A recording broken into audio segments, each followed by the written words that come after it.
Hey, welcome back to the show. Let's talk about something that can get some guys hot and some guys cold. We're talking about pornography. Most married men, I would think, at one time or another, have looked. The question is, at what point does it become an obsession? And is it okay as a married man to be looking at pornography, or can it impact your marriage in a negative way?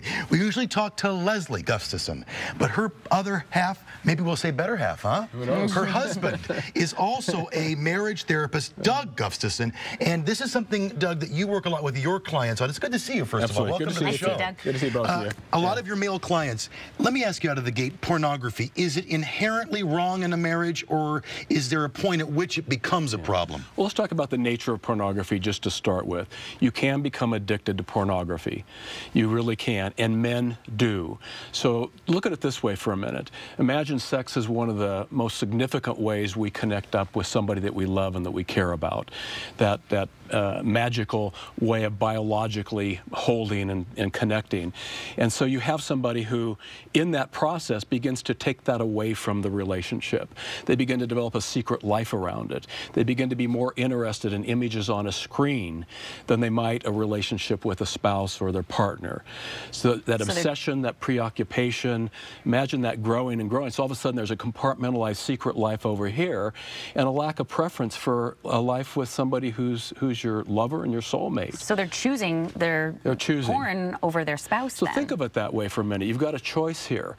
On the one hand, you could be looking at pornography, and that's where you capture your sexual life and your satisfaction. It's secret, it's private, nobody knows about it.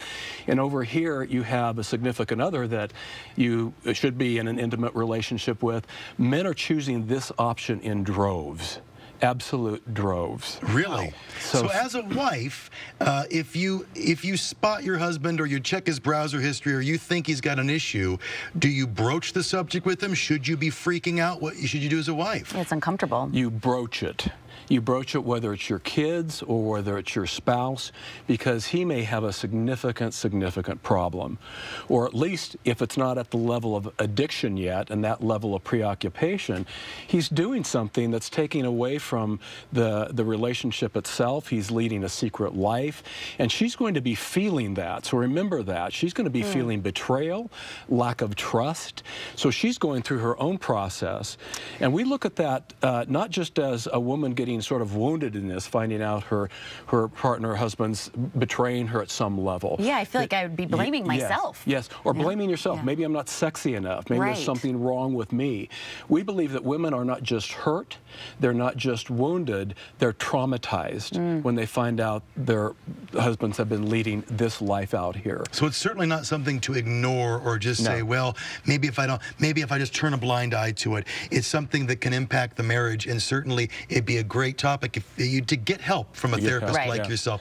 Doug, you did a great job today, and I hope your wife doesn't think now you're going to be competing for the spot on the show, because you're both great. Your book you co-wrote together, Amazing Intimacy. You're both wonderful therapists. Can I say one more thing, though? We're actually out of time, but we'll have you come back next time, Doug. Take it easy and get their book online and at booksellers everywhere.